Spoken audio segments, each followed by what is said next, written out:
have spent the last 80 years defending dropping nuclear weapons on civilians. Like, are you joking? Right. That's just like prima facie evil. If you find yourself arguing that it's a good thing to drop nuclear weapons on people, then you are evil. Tucker, you're an idiot for saying that. I don't need to know anything else you need to say about nukes and World War II. If you say the United States shouldn't have them, that's naive. You're now in the climate catastrophe group that says everybody else should basically upend their economy, spend trillions of dollars, and kill people for doing it. But China's never going to do anything, and so it's the climate change thing. You're in that group now. I'll just admit it. On the right, have spent the last 80 years defending dropping nuclear weapons on civilians. Like, are you joking? Right. That's just like prima facie evil. Yeah. If you can't, if we hadn't done that, then this, that, the other thing, that was actually a great savings. Like, no, it's wrong to drop nuclear weapons on people. And if you find yourself arguing that it's a good thing to drop nuclear weapons on people, then you are evil. Like, it's not a tough one, right? It's not a hard call for you. It's not a hard call for me. So no one's saying it's good to drop nuclear weapons on anyone. And that's the straw man that he presents here. And this is kind of the age of it's really very X-friendly, right? To just throw that out and rah, rah, rah, rah, rah. Pom-poms. Okay. No one's saying that it's good to drop nuclear weapons. But he's wrong. He's wrong in that if you estimate the amount of lives lost, it would have been about 5 on the low end to 10 million Japanese people, 400,000 to 800,000 Americans. As far as the people who were killed by these bombs, about 200,000. So there is no argument that can be made. And we'll go through all of the sub-arguments. But even those sub-arguments that you'll hear, like the Japanese were going to surrender anyway. No, it was going to end. The World War II was going to end because of Russia. No. No one is even arguing that you are not looking at several multiples higher of innocent lives lost in a land invasion or if the war had continued. So, no one's saying it's good to drop nuclear weapons, but I do think that the conversation needs to center on why, and was that the appropriate decision? Is it morally superior to save millions of lives at that point in time? Not to mention the fact that we are also dealing with, some of the most grotesque evil that you can possibly imagine if you look at what the Japanese imperialists believed in. And of course, notwithstanding the Holocaust, the Nazis, I don't know if you've heard of the axis of evil. But look at how the Japanese and Chinese treated each other during that period of time. Yeah. So you'd have to accept this on its face by completely eliminating the history of Japan and what they believed, and completely eliminating the statistics regarding lives lost. If you do that, then yes, you can say anyone who believes that the nuclear bombs dropped was the right decision is evil. Then you can say that, but you have to acknowledge that first. Yeah, and what is the difference between an atomic bomb and bombing cities so many times that you kill that many people or more? Right. Is it just because you have a very effective bomb? What about the firebombing of Tokyo? Was that okay, but because it's a nuclear weapon, we shouldn't go to one bomb doing all that damage? We should at least have to send 50 planes, 100 planes to do that kind of damage? I don't understand the point that he's even trying to make there. You could argue that it's wrong on the history, and B, it's wrong just in theory of war. Right. What were you saying, Josh? You could make the argument that one nuclear bomb is more humane. Yes. People died in an instant. They didn't even know what was happening. That's right. They didn't have to watch their family. They didn't have to watch their baby fly out of a building as they're being bombed, or throw their baby in front of a tank or something, like, whatever crazy stuff they're going to do. I think we would all accept that war is inhumane. Yes. Period. War is inhumane. All of World War II was inhumane. But saving millions of lives, or at least eliminating the cost, I should say, the future cost of millions of lives through the war continuing as it existed, along with, if you look at what happened compared to, we could have used this with Pearl Harbor. The United States military dropped leaflets in Japanese cities before both Hiroshima and Nagasaki. We did it. We said, like, hey, just so you know, your leaders hate you and want to use you as human shields. Please get out of these cities. Could have used that in Pearl Harbor. A little bit. Killing your ships. What? They're like, no, we've got torpedoes. Yeah, That's actually better. Yeah. We can drop them from the plane and kill you guys. Or fly our planes into you. That's true. Yep. Kamikazes, yeah. The issue here is, you see this on the populist right a little bit. They want to make it seem as though the United States in World War II was just a bunch of cowboys riding nukes into Japan for the fun of it.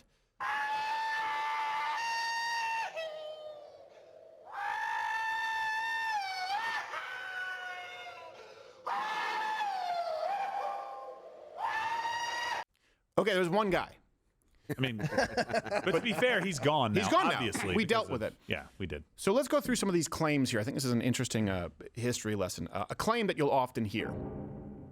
is that the Japanese, we should have never dropped these bombs, even understanding the amount of lives that were, I don't want to say saved, the amount of lives that didn't have to simply be expended. Right. The claim they'll make is the Japanese were going to surrender anyway, so there was no need for this. Ethical debates aside, was the bomb necessary for ending the war? Well, 6 of the 7 5-star US generals and admirals at that time felt there was no need to drop the bomb because Japanese surrender was imminent. In fact, a post-war panel of 1,000 experts, including surviving Japanese leaders, concluded Japan would have surrendered even if the atomic bombs had not been dropped. Okay, here's the truth. No, they weren't. They weren't going to surrender. So let me lay this out for you. Again, all references are available, and I really hope that other people start following suit so that you don't just hear claims on an Instagram reel and then believe it to be true. July 26th, right, the terms of the surrender of the Japanese, they were demanded, they were written out by the United States, China, Britain at the Potsdam Declaration. Okay, that's July 26th. July 28th, the Prime Minister in Japan, Kantaro, rejected it. Wholesale. And by the way, own words. Yes. Basically, you're using their own words. They Yes. said, oh, they were going to surrender. He says no. Right. He's the prime minister. He said, no, I don't understand whose word to take. So people telling you this, here's what they do. They say, oh, there were this panel of experts and this person. Yeah, sure, okay. But the Japanese prime minister said, no. No. No. So that's kind of relevant. And the terms included some simple things, like removing Japanese leaders who started the war and believed in a pan-Pacific superior race, demilitarizing, that Japan would relinquish some of the conquered territory, right? Things like that. Democratic norms, simple things. And we were pretty clear, and by we I mean us, China, Britain, that if the terms were not agreed to, let me read this quote here, the full application of our military power backed by our resolve will mean the inevitable and complete destruction of the Japanese armed forces and just as inevitably the utter devastation of the Japanese homeland. So this is what transpired. The idea that they were going to surrender, you'll hear that, I learned that in college. No. How do I know? Because they said no. That's pretty easy. And yes. I've seen that claim a lot right now on social media. People are saying, oh, the Japanese were going to surrender anyway. Obviously, you see it there. You've seen reports of it. But people go to that very quickly. And I even thought, like, were they? Wait a minute. No, they weren't going to surrender. Like, for a second, I was like, wait a minute. Were they actually going to surrender? No, we would have to spend hundreds of thousands of more lives to get them to surrender, including millions of their own. Well, let's ask the Japanese prime minister. Yeah. Oh, he says, no. I like how that clips the black guy that speaks with a British accent. 4 generals thought that they were going to surrender. So that must make it true. Yeah, apparently they didn't actually listen to the Japanese prime minister who said, no surrender. They weren't in on how about some surrender? 0 surrender. If this is surrender, this is 0. We're over here now. 0. 0, like our plane. Yes. Fly right to the end of the battle. Yes, that's right. Crash. Jeez. Here's another claim that they will make, okay? And again, this is, you have to believe it. To assume that anyone who believes the dropping of these bombs was at least a calculated risk that was reasonable at the time, you have to accept all of these premises to believe that anyone who would be evil. That's what we're dealing with here. You'll hear this claim a lot. I heard this claim quite a bit. There was no need, at the very least, for a second bomb in Nagasaki. The Japanese had, in fact, already sued for peace before the atomic age was announced to the world with the destruction of Hiroshima and before the Russian entry into the war. The atomic bomb played no decisive part from a purely military standpoint in the defeat of Japan. Okay. Here's the truth. Nagasaki had to happen because of exactly what happened after Hiroshima. In other words, it had to happen because Hiroshima happened. What's the right way? Is it Hiroshima or Hiroshima? I've been corrected no matter which way I say it. I think Hiroshima is how you say it in a British accent. Oh, okay. Hiroshima, you know how they like to make it, but Hiroshima What do you like sounds about more that? like Japan. That's be how. I try to put myself in their sumo shoes. Okay, there you go. Hiroshima. Yeah, Sumo don't I wear try to shoes. put myself in their thong, in their thumb. and like you do with Brazilians, Yes. I do the same thing with Yes, Japanese. Japanese, yeah. Yes, of course. Either way, it's all a good visual. So the Japanese leaders after Hiroshima, they didn't believe that the Americans had more than one bomb. And there was no plan for surrender after it happened, to be clear. They didn't offer to surrender until after, I believe it was August 10th. And that was one day, coincidentally, after Nagasaki. Jeez. And there were more leaflets between, I believe. You were talking about that. Yes, there were more leaflets before Nagasaki. That was us saying like, hey, We counted to 3. Yeah. 2. Sounds like we counted to like 12. Yeah, at that point. 11, 12, 28. We kept counting. Yeah. We gave them every single option, no plans for surrender. They didn't contact us and say, hey, let us think about it. We don't want another city to be, blown up, especially not Kyoto. By the way, we're still not going to surrender. They just didn't do anything. Right. So what is the point? If you're not going to get them to surrender this way, you have to go to the other option, land invasion. Right. We've already seen the numbers for that. So drop another one. Yes. And we'll get to numbers on that again when we get to the claim of Russia was basically going to be the catalyst for ending World War II, which they often make and people have made on this very show. Yeah. This is what, and you were also dealing with the people. This is one thing we've talked about. A lot of people just think that the Germans and the Nazis, I should say, because not every Nazi was a German, not every German was a Nazi, but a lot of people just think that the Nazis were the only people in that war who believed in a superior race. So did the Japanese. Yeah. And they believed in a superior Pan-Asian race that didn't include the Chinese. So as racist as you think we are here in the United States, if you listen to The Squad or go to Columbia, I don't think you understand that the Japanese and Chinese were far more racist against each other and believed that the other was subhuman and treated them subhumanely. And by the way, the Japanese believed that they were a superior race, and then of course the Aryans did, which if that war continued and they were the only men left standing, would have been a very awkward tiebreaker. No, Germany probably would have won that. I'm sorry. Well, I don't know. It's a volume game. It's a height. It's a height game. It's a volume game as well. Height and meth. So they did invent meth. They did. They used a lot of meth. Well, that's how they got the Kamikaze pilots to go. They just got the meth out of their mind and just aimed them east. I hate west. the jests. Yeah. The Japanese had meth too. They all had meth. Wow. Yeah, they all had unbelievable amphetamines. You're dealing with people. Think about what a kamikaze pilot is. They are willing to kill themselves, and their leaders are willing to toss their own people, to use them as bodies simply for a greater cause, which ultimately includes a superior race. The kamikaze issue with the Japanese, it was very, very difficult facing that at that point in time. It was also surprising. And unfortunately, someone in our office tried using the technique for himself. All right. No pepperoni. No pepperoni? God, this is the last time they're ever going to do this to anyone.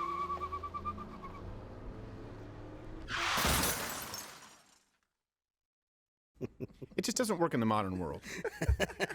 But it is surprising. That's not surprising to see that at Little Caesars. Wasn't it under the cheese? I'm not. Oh. No, don't get us started on that. Joel, man, what are you doing? He was already okay, Canadians, comment below. You may not know this, America, but another argument as to what an abomination to the modern sensibility the Canadian people are. They put their pepperoni under the cheese. You said it like it's crazy, but like that's what a deep dish is, isn't it? Well, but you know that it's it's part of the unwritten agreement that we have so with big deep dish. Okay. That's right.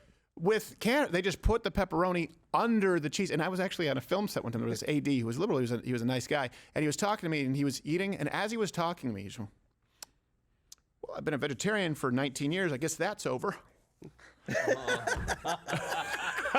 Oh no, he's going to what? He goes, hell. "It's under the cheese. It's under the cheese." I go, "Oh, the pepperoni. Yeah, we do that. Why? Do you put all your toppings under the cheese? No, just pepperoni. Why? What? Probably because, you know what? Probably they don't like vegans. I don't know. It's kind of funny if that's the reason. Pepperoni. Oh, and if that's the reason, I am now a fan of it is, and it is soggy, and then the oil gets under the. It's just, and we used to call in Canada when we would order a pizza, say, "Please put the pepperoni on top of the cheese." And in French, in Quebec, they'd be like, "On top of the cheese? What the? You crazy man?" Everyone's know it's go under the cheese. You want it soggy, soft, and full of oil. Oil. It bothered. Please comment, Canadians. If it's just Quebec, I don't know why.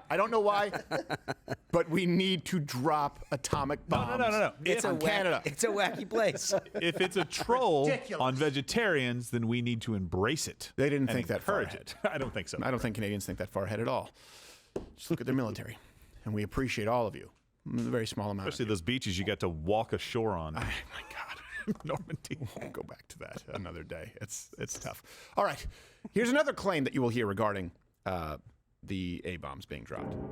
The war actually ended. It had nothing to do with the atomic bombs dropped. You'll hear this a lot now through revisionist history. It actually ended, and certainly would have ended very quickly because of Russia's intervention. The conventional view, supported by orthodox historians, mostly follows the mainstream post-war American perspective, that the bombs were the decisive factor in the Japanese surrender. But other historians have argued a different view, that the intervention of the Soviet Union in the Pacific War on August 9th, 1945, the same day as the Nagasaki bombing, actually triggered the Japanese surrender and arguably made the bombs unnecessary. What? Okay, so the idea that Russia would have ended the war, it would have been the reason for the war ending, we didn't need to drop the bombs. Here's the truth. Maybe. And best case scenario, I would return you to our previous point. You still would have been looking at 5 to 10 million Japanese lives lost in a land invasion, just to be clear. Japan was spared from really this Soviet invasion, if we're going to talk about that in the hypothetical. The Soviets were preparing to invade, occupy Hokkaido, Japan's second largest island. Stalin even asked Truman for permission, but was denied. So it's almost like that might be relevant in the bombs being dropped when making a military decision. 2 days before that invasion, Stalin then called it off, but it was very clear that that was what they wanted to do. 500,000 Japanese died at the hands of Soviets in Asia after World War II. After ended. Do you understand what they would have done? Japan kicked the crap out of Russia prior to this. They were killing people, the Chinese in Manchuria, left and right. In Korea, they hated them as well. Russia was coming back for payback. Yes. They were going to do in Japan what they had done through Eastern Europe. Yes. On their way to Germany. More Japanese died at the hands of Russians after World War II than were killed by the A-bombs. Think of that. Wow. 500,000 versus about 200,000. Yeah, two and a half times. Yeah, think about that. And also something else to keep in mind, imagine what would have happened once the Soviets had occupied Japan. Look, we can see the Soviet influence anywhere else. When you talk about Korea, when you talk about, for example, you talk about Cuba, a weakened Soviet Union, when their communism had influence anywhere, tens of thousands or hundreds of thousands of people died. And that's not, of course, including the tens of millions who died at the hand of Stalin. Right. So not only were they planning on aggressively going into Japan and killing as many people as they could and righting wrongs and evening the score, but then you have to deal with the influence of communism and the ineptitude and the tens of millions of people who died as a result, whether you look at Stalin, whether you look at Mao. So either way, far more lives would have been lost. It's very important. Here's, by the way, George Kennan also wrote this of the Soviet Union in The Long Telegram, which is a famous, you've probably heard of it. It's not the app. Where he said, unlike that of Hitlerite Germany, is neither schematic nor adventuristic. It does not work by fixed plans. It does not take unnecessary risks, impervious to logic of reason, and it is highly sensitive to logic of force. That's what he was writing about the Soviet Union. You can also see what Patton had to say about the Asiatics, not talking about the Japanese, he was talking about the Russians back then. Think about this for a second. To say that anyone who believes or maintains the position that these bombs being dropped is evil is to ignore the far, far greater death count. And that is irrefutable that you would have with a land invasion. It discounts the fact that the United States dropped leaflets right in these Japanese cities. It discounts the fact, or completely omits the fact that you had a prime minister who was not planning on surrendering. It completely omits the fact that you had a nation that believed in a superior race who were happy and willing to torture other Asians, by the way, who didn't get online with their imperialistic view, and attack the United States on its own soil at this point, and they were hell-bent on continuing and marching. You have to put yourself at that moment in time. And also, to be clear, if you read Truman's writings, this is not something he took lightly. Right. And I'm not saying great leader. I'm not saying he didn't make mistakes, but this is not something where he just wanted to do it. It's not a Raytheon contract and big military. No, this was a big decision at that point in time where, okay, do we want to put an end to this because we know how many lives are going to be lost? I think an argument can be made, maybe both ways, but I just think to say that people who believe it was the right decision are evil. No, you can comment below. I think a little bit of a history lesson is important. And I think that, in this case, I think Mr. Carlson knows that. Yeah. I think he knows that, and he's omitting it on purpose because it's a better click. Yeah, I agree. It's going to get a lot more people talking. But he also said something else that made me completely disregard his opinion on this as being somebody who should know better than to make a point like this. I think we potentially have a video of it if we need to bring it up. But he basically said that the United States should not have nuclear weapons. Right. Why we should not have them in the clip when he was talking with Joe Rogan, making the case that the United States. Now, if you want to make the case that nuclear weapons should not exist, period, on the planet, and that they can't possibly exist, fine, I can understand the logic behind that. But to say that the United States should not have the weapons and that we should be putting all of our efforts and resources into preventing things that would necessitate the use of nuclear weapons, that's stupid, because other people do have them. Right. Look at all the countries where they've given up nukes. We had, I think, bases in Ukraine at one point. The United States did, about the Cuban Missile Crisis. That was one of the things I believe that we did. There were some other bases in the area. Don't fact check me if I'm wrong on that. Shut up. Just shut up. And I think Turkey was part of the problem too. Look at Libya when they gave up their nukes. Look at North Korea right now. The only reason North Korea isn't just Korea is basically China, and that they have nukes in North Korea and will nuke Seoul if they're invaded potentially. Right. That's it. When people give up their weapons and other people have them, it's a massive problem. Tucker, you're an idiot for saying that. I don't need to know anything else you need to say about nukes and World War II. If you say the United States shouldn't have them, that's naive. You're now in the climate catastrophe group that says everybody else should basically upend their economy, spend trillions of dollars, and kill people for doing it, but China's never going to do anything, and so it's the climate change thing. You're in that group now. You're in the climate change scam group to me, because it's not going to solve itself, because China will never do anything about it. Same thing with the nukes that other countries have. Maybe Tucker means, maybe he means to say that no one should have. He didn't say that though. Well, let's go to the clip. Maybe that's what he meant to say. Let me see the clip, and maybe that's what he meant to say. Piss me off a little bit. I apologize. We need audio. Yeah, we can't just look at his. I see him. So, I see him doing stuff. With that in mind, like, why would you want nuclear weapons? It's like just a mindless, childish sort of intellectual exercise to justify, like, oh no, it's really good because someone else will get it. How about no? How about like spending all of your effort to prevent this from happening? Would you spend more effort on that Partridge Family haircut? I'm sorry. If he means spending the effort on stopping nuclear proliferation abroad, sure, but let me ask you this. Okay, hypothetical scenario. We get rid of our nukes. All right. Then we spend a bunch of money on trying to get other countries to get rid of their nukes. So you could do that let's just split it into two camps. I know I've been accused of A or B thinking. You could try and do it through diplomacy. Like, hey, guys, you got nukes there? Maybe think about not having them? I'll get rid of mine if you get rid of yours. Right. No, but we've already gotten rid of ours in this scenario, according to... So, and they say no, right? Likely kill you. Hopefully don't rape you, but they can, because they can do whatever they want. They have nukes, you don't. Okay, situation number two is militarily, let's try and stop, I don't know, places like Iran from using or proliferating and using nuclear weapons. Militarily, again, they get to the point where they have nukes and we don't. I don't know. It's kind of one of those choose your own paths book, but every path leads to you being sodomized against your will. I was just going to say death. Sodomized might be worse. I just don't. It's just not realistic. It's just it's like playing baseball when only one team has bats. Yeah. It doesn't make any sense to me, and he knows better than that. Well, let me ask you this. Right now, if the United States completely gets rid of our nukes, what do you think happens? We shut down, get rid of our nukes, disarm them tomorrow. Oil stops being sold in dollars immediately. Good point. Comment below what you think happens. Is the world better off?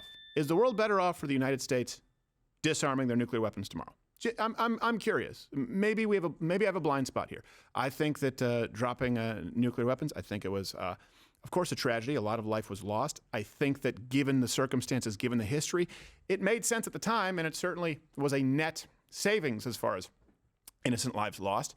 And I think that today, for the United States to disarm their nuclear weapons, to basically destroy them, when we live in a world where other people who would gladly destroy the United States and Western civilization because they have nuclear weapons, I don't see that as a net gain in any. I don't see how that ends well.